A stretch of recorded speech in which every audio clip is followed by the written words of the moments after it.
Let the torch of freedom burn.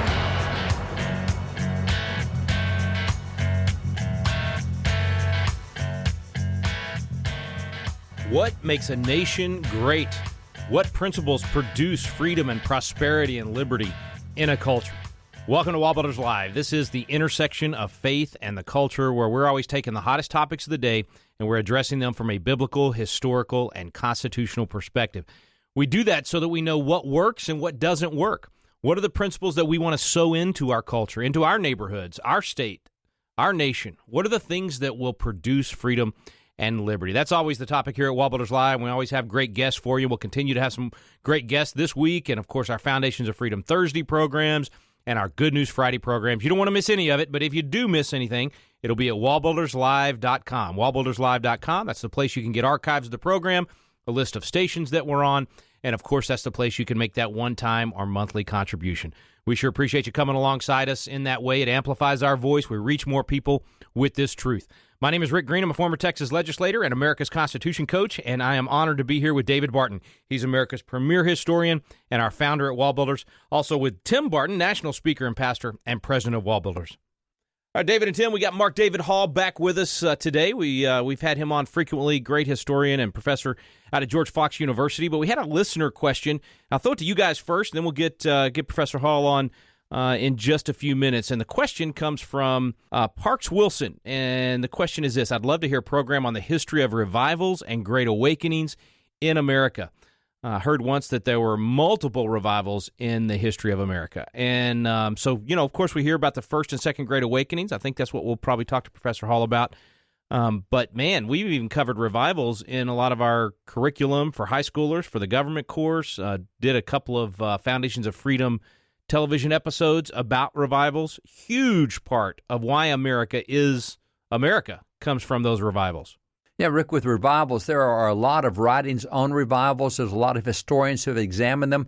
And one thing stands out is it's really hard to know exactly where they start and where they end. When you look at it, it's interesting. Some historians say there's a first and a second and a third Great Awakening. Some say, well, it's just a first and a second.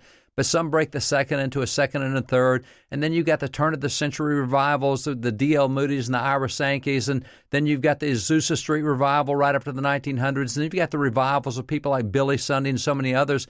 And as they look at revivals, they don't quite know how to divide it when it comes to national. Are they national? Or are they regional? Are they local? How are they? And that's why when you said it's hard to know when a revival ends and when it begins is because of these breakdowns. It's not hard to say, well, Billy Graham delivered his first sermon here, right? Well, no. Historically, you can show when some of these guys were preaching. But as far as when you're talking about a national movement, well, did that begin at this preacher's first sermon, or was it this preacher? Or that's where there's some interesting conversation.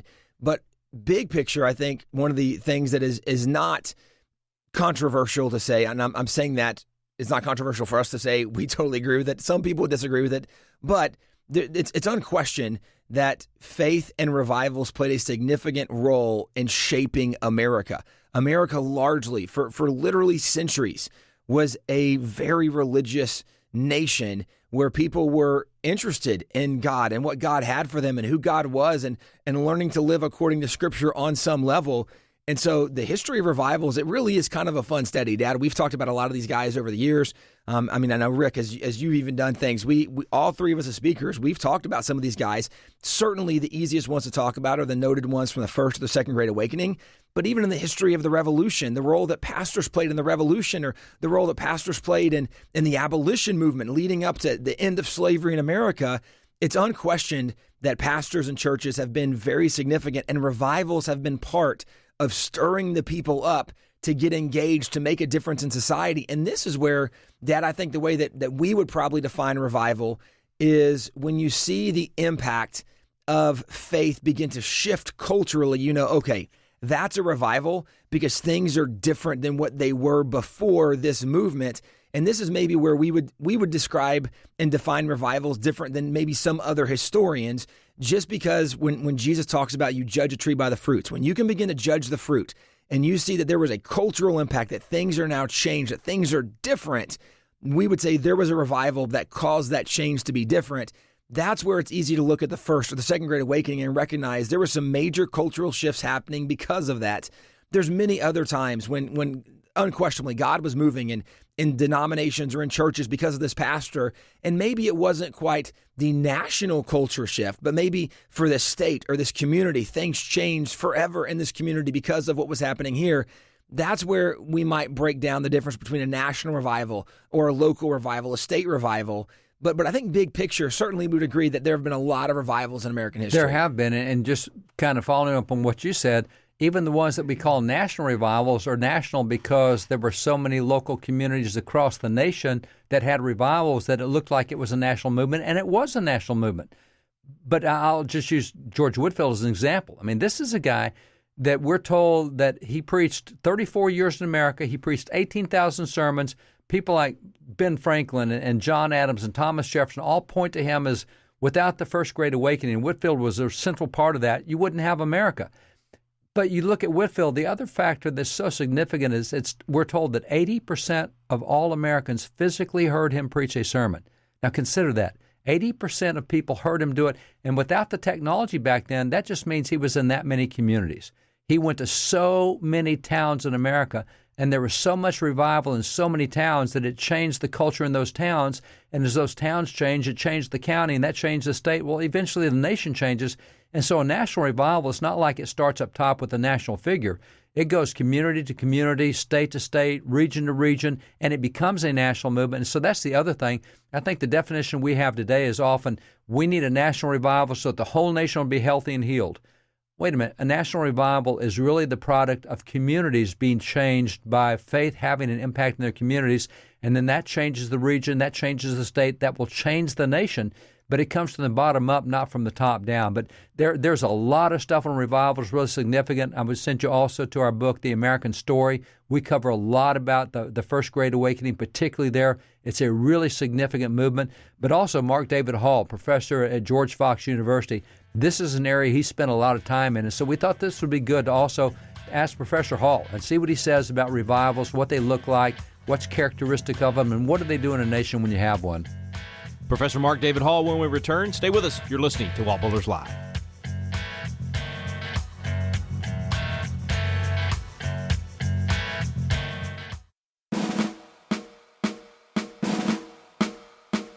This is Tim Barton from WallBuilders with another moment from American history. Alexis de Tocqueville, a political official from France, traveled to the United States in 1831 and penned his observations in the now famous book Democracy in America. Being from France, what he found in America was completely unexpected to him. He reported, upon my arrival in the United States, the religious aspect of the country was the first thing that struck my attention. And the longer I stayed there, the more I perceived the great political consequences resulting from this. In France, I'd almost always seen the spirit of religion and the spirit of freedom marching in opposite directions. But in America, I found that they were intimately united and that they reigned in common over the same country. De Tocqueville recognized that it was biblical Christianity and the morals it produced that made America great. For more information about Alexis de Tocqueville and the positive influence of Christianity in early America, go to WallBuilders.com.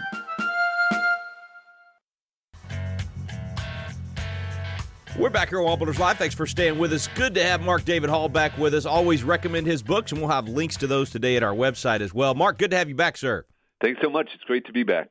Well, we had some listener questions about past revivals in America. I think in many ways we're hungry for revival in America, and they were wondering, what were the big ones in the past and what was the impact that they've had? We've always heard the terms Great Awakenings, but when did these happen, and what was their impact on the nation itself?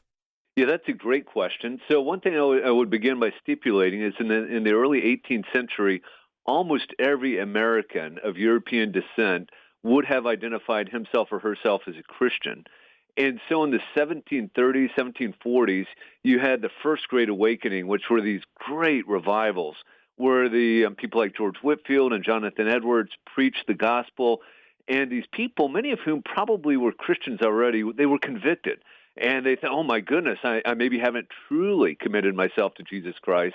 And so you'd have these massive meetings with many people coming forward and weeping.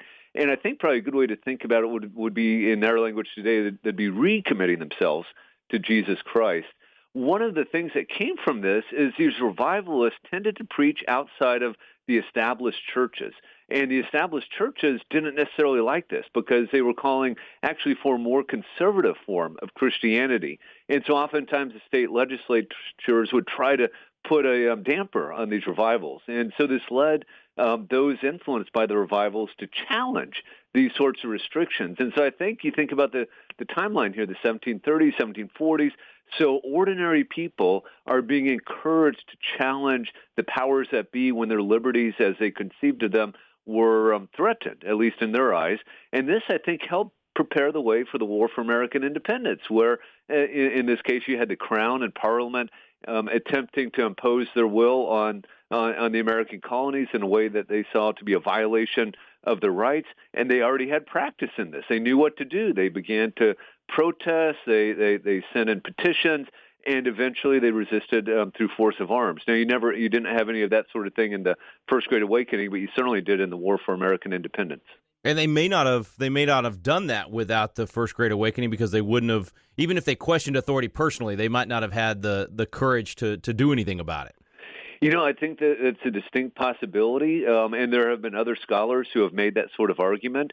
I do think within the sort of Protestantism that informed the American colonies, there was this notion that tyranny may be resisted. So even without the First Great Awakening, still I could imagine many Americans would have still risen up against the perceived act of tyranny. But certainly the First Great Awakening helped the Patriot cause. It certainly didn't hurt it at all.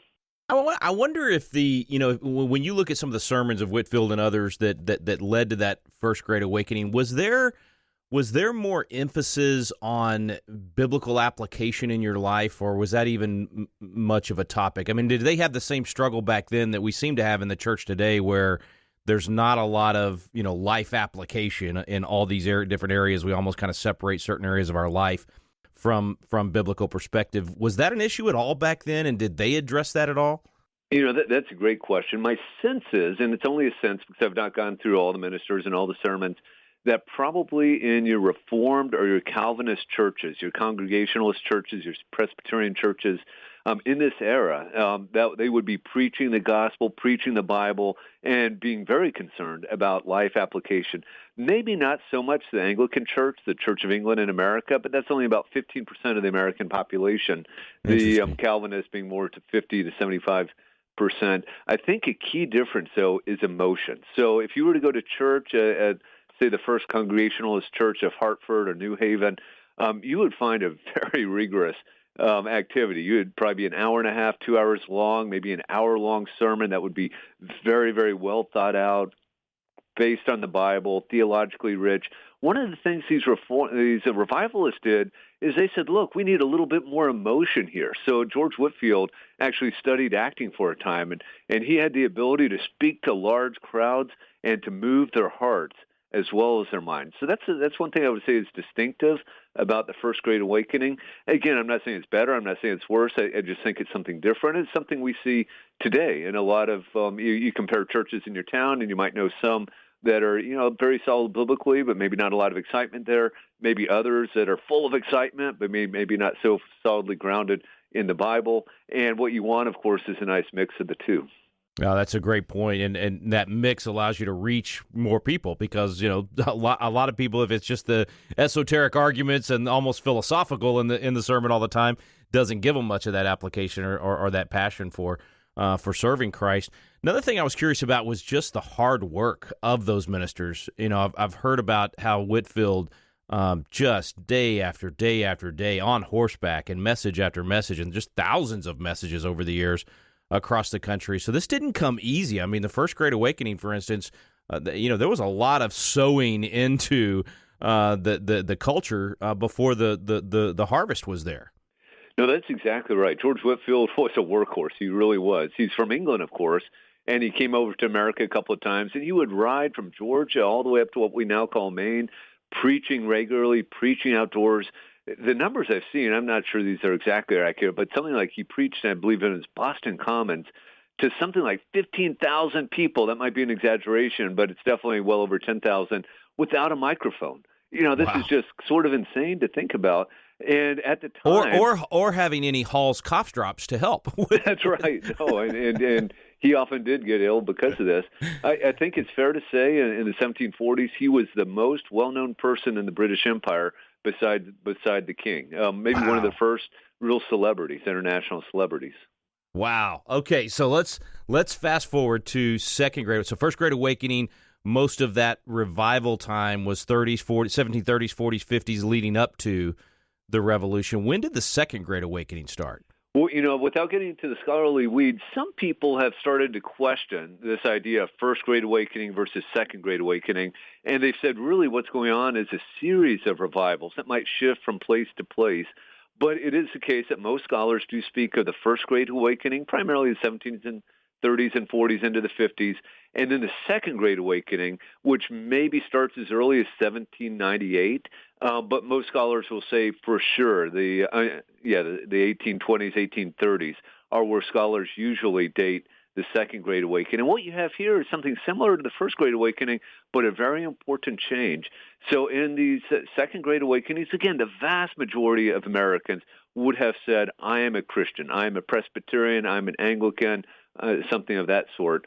In the Second Great Awakening, you had a similar phenomenon. So you might have people, someone who was baptized a Presbyterian, who was a decent person, who went to church, and then he would go to a revival. And many of these revivalists were either Methodist or Baptist.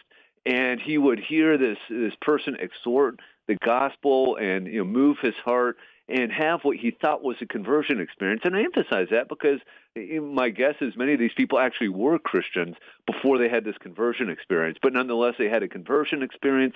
And one of the changes that came about because of the Second Great Awakening is you see the absolute explosion of the Baptist and the Methodists. They're just tiny, tiny denominations in the late 18th century. By the time you get to the mid-19th century, they're the two dominant denominations. And these are denominations we easily recognize as evangelical today. Denominations, the Southern Baptist would be the most obvious connection. Many Methodists, not all Methodists, but many Methodists, have kind of strayed in a liberal direction. But the Methodists in this era, the Baptists in this era, solid Orthodox Christians, but just a lot more excitement they brought into their faith. There's one other thing these people did that I think we have to know, we have to recognize, is they were profoundly concerned with reforming society. And they understood that the greatest evil at this time was slavery. There were other evils, but the enslavement of African Americans was the greatest evil. And so these evangelicals that were converted or who shifted from being Presbyterians to Baptists became the foot soldiers in the fight against slavery, the abolitionist movement. Now, there were others. There were Presbyterians and Anglicans who were part of this movement as well. But the foot soldiers indisputably were evangelical Christians concerned with reforming society.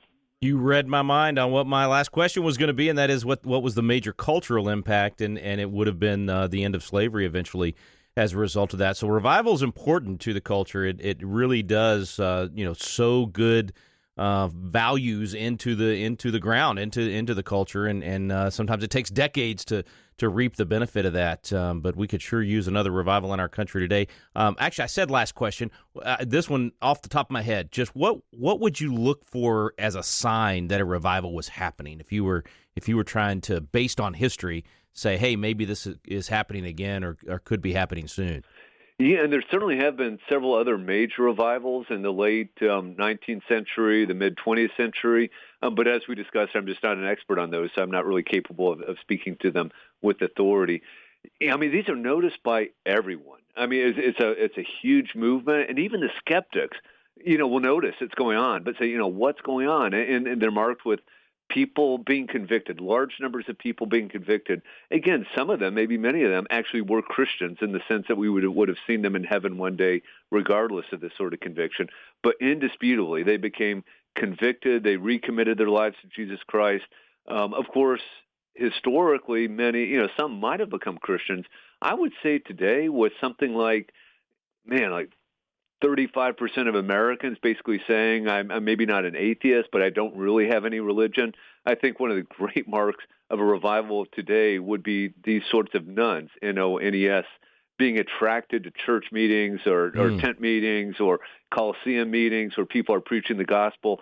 and they come forward and they say, I'm a sinner. I am in need of salvation. I'm putting my faith in Jesus Christ as my Lord and Savior, and then of course seeing a change in their lifestyle. So that would be my hope and prayer, that we would see this sort of thing today. Oh, that's good. That's good. That's an interesting distinction too from what you said at the top of the interview with that first Great Awakening, where it was people that already called themselves Christians but were convicted about truly living that out. And in this case, when we have so many, a third of the country part of the none, N-O-N-E category, that would be the group to watch for a new one. Mark David Hall, I appreciate you so much. I think folks should definitely check out all your books. Distinguished professor there at George Fox University by way of the University of Virginia. So somehow went from one corner of the country all the way up to Oregon to the other corner. Someday on an interview we'll get that story. But a dozen great books, hundreds of articles out there, and folks can find out more about you at the website there. And then just, I guess, Amazon for the books. Is that the best place where you recommend? Easiest way, although I'm kind of getting disgusted with Amazon. So I think conservatives and Christians need another alternative, but right now that's the easiest way to buy the books. Yes, sir. And latest book, if I remember, was the Did America Have a Christian Founding? Right? That do you have a new one since then, or is that the latest one? No, that's my latest, and that's my only one to date for the general reading public. So that's definitely the one I would encourage people to begin with if they haven't read anything by me, and then the book will point them to other things that I've written that they might want to go to dig further. Excellent, Professor. Appreciate you. Thanks so much for your time today. Hey, thanks so much. Always a pleasure. Stay with us, folks. We'll be right back with David and Tim Barton.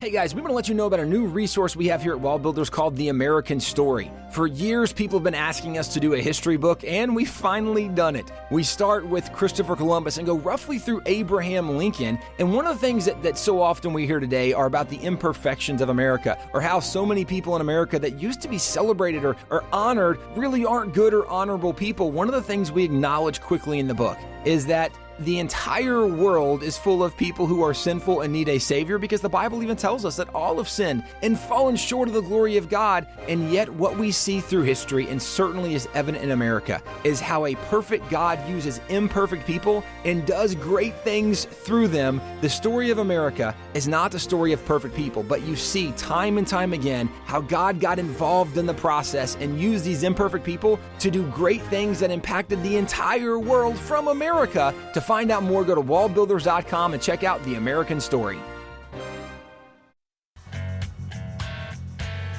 We're back here on WallBuilders Live. Thanks for staying with us, and thanks again to Professor Mark David Hall for joining us. We'll have a link to his latest book available for you at wallbuilderslive.com as well.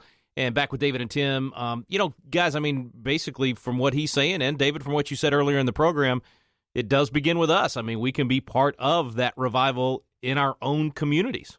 We can, and really it does come down to our engagement and involvement. As he mentioned, a revival is when you see people that are hungry for the gospel. And one of the things, we've even had pastors on, some of the pastors from California, who their churches have stayed open in the midst of these shutdowns. And there are people coming that are desperate, that are hungry for answers. And these pastors, these churches, and these communities have been able to offer and provide answers. And as Mark David Hall said, a good sign of revival is when even the people who might not be necessarily interested in religion are looking for that. We're seeing some of that happen right now around the nation, happening in California.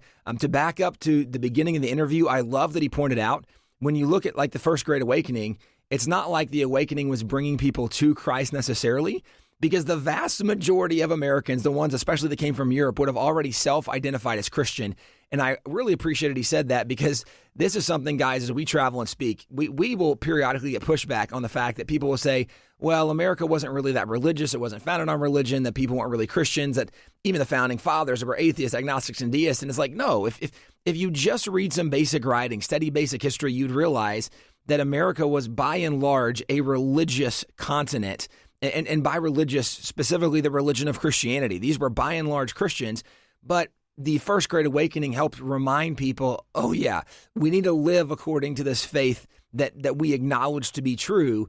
And that awakening, the First Great Awakening, the Second Great Awakening, helped bring people to the realization they should live their lives differently maybe than how they were living, to acknowledge God in new ways that really reflected in their lifestyle, their behavior. But I was really grateful just to hear him acknowledge that, nope, America did have that foundation. And the reason I appreciate that is because it does give us the thought of, that knowing where we came from, if we're going to project in the future of where do we want to go, well, then we need to understand the foundation we're building on, and we have to get back to that foundation of faith, which is even part of the revival we would want to see in modern America today. Yeah, Tim, you're exactly right. So much of the revival was people who were already professing Christianity, but as Professor Hall said, they wanted their faith to be practical. They wanted a changed community. And that really goes back to our thinking. As Christians, we have to learn to think biblically. What does the Bible say about economics or education? Or how do we live out this aspect of our faith? Not just professing Christianity, but how do we make a change in our community? And that really is for us as Christians to look into. It's not just about getting everybody else to become Christians. It's also about getting Christians to act right and think right and live out their faith in their community and have an impact on the culture around them. All right, folks, that's it for today. Be sure and visit our website, wallbuilderslive.com. Get those archives. You can listen to programs from months back. You can also share those programs with your friends and family. Become a force multiplier. Help us spread the truth. Donate right there at wallbuilderslive.com. When you donate, we're able to add stations. We're able to add to our team. We're able to do more classes, more training for pastors and young people and legislators and teachers and all the things that we do. You become a part of it when you donate there at wallbuilderslive.com. We so appreciate you partnering up with us in that way. But most importantly, continue to listen, get this truth, and then speak it. You have a voice. Let that voice be heard in your community. Become one of our Constitution coaches. Host a biblical citizenship class right there in your living room or at your church. You can do that at biblicalcitizens.com. Get involved today, folks. We can turn this around if we will use the tools that God has put at our fingertips. God bless you and have a great day. You've been listening to WallBuilders Live. We stand undivided, forever united, fighting.